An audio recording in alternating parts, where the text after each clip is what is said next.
Hello everybody, this is Jenny the Artsy-Rose, and welcome to Orlando's spinoff, Mafia. So, I've really been looking forward to this. I've been looking forward to doing Orlando's, and I hope you're as excited as I am. So let us begin.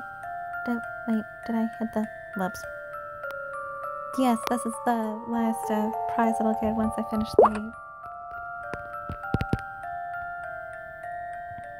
Orlando's story. Chapter 1. I see. So this is your little sister, is she? My, she doesn't seem to resemble you much, terribly much, Orlando said from the sofa across from me, looking at Sunny's picture. I hear that a lot. But my grandfather used to say we're both exactly as stubborn. I see. Meaning, though you possess a beautiful face and your chest beats the heart of a warrior as well. He exited his statement with an alluring smile, causing my chest to stir. Come on, Jandy, keep your cool. This is no time to be swilling. To calm myself down, I take a sip of tea from my antique cup. Looking at me and my red face, Philippe, sitting next to Orlando, offered me a calm question. Jandy, is the room too warm? I'm fine, thank you. Philippe is sweet as always. Victor, next to me, looked at me with considered eyes. You must be worried about your sister. I am. Victor softly took my hand, encouraging me. But all that did was make my heart beat faster. There's no way I can keep my cool surrounded by so many handsome guys.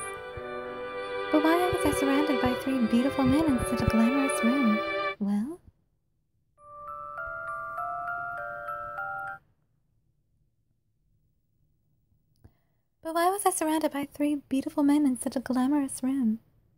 Well? Now where could Sunny be? There aren't any clues or anything in her room.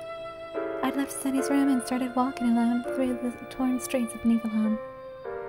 Is she staying the night somewhere else? Maybe I should check the hotels around here, one by one. After mulling over plans of action, I noticed a beautiful blonde man standing on the corner of the town. Let me ask him. Excuse me, do you have a moment? Of course. What do you need? I'm looking for my sister, Sunny. Do you know anything about her? Sunny? After appearing to think for a moment, he smiled back at me. Is your sister missing? She is. I went to her house and it was in a terrible state, with no one in it. This sounds like a crime. I seem to recall my co-workers speaking about her, as a matter of fact.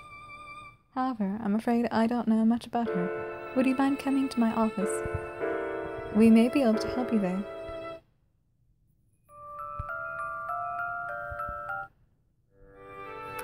The co-workers Orlando was talking about were Philippe and Victor. However, they only said they had seen her around town. They didn't know where she was now. Lately, Niflheim's been in an influx of bad apples from other towns. I saw her chasing some men trying to skip a bill out of the restaurant last month. She was so fearsome, I can remember it clearly even now. She seems to have a very strong sense of justice, so I wouldn't be surprised if there were some people who wanted her out of the way.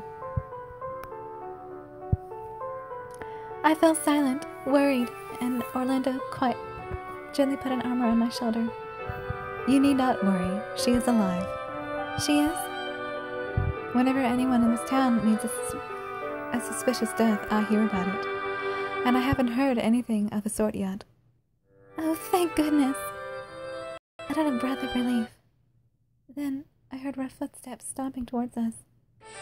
Orlando! A scary-looking middle-aged man yelled his way into the room. He started to roar, the violence of his speech completely unsuited to the grace of the room. You still haven't killed Jean?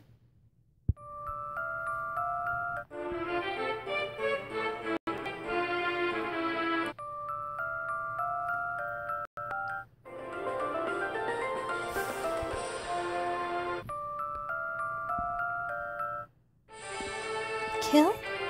The word sent a shock through my system that I nearly dropped the cup of my hands. Orlando, however, showing no sign of disturbance, answered quietly. Mr. Papa, we have a guest. I would request that you calm down. The man, it seemed, was called Mr. Papa. He took one look at me and let out a mocking snort. I don't like this guy. I saw Jean on my way here. The mere sight of the man always throws me into disgust. Deal with him, quickly. I would love to, I assure you.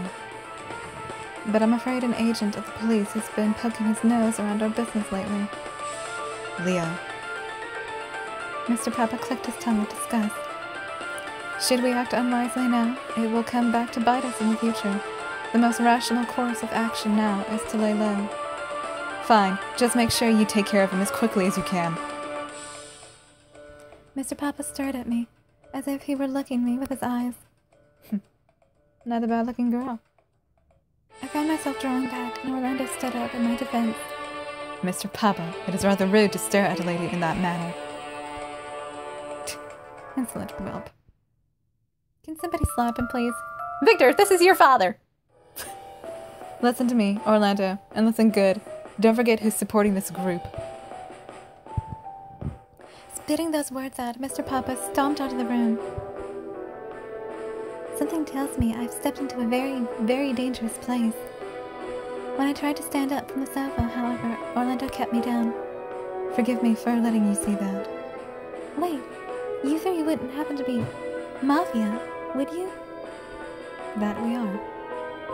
Seeing the color drain from my face, Orlando strained out a smile.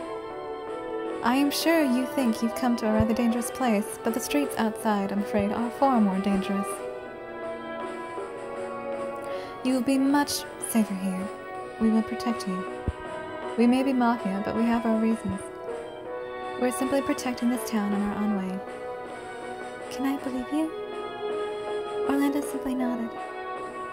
Welcome to the Orlando family. Well, that is quite something. Well,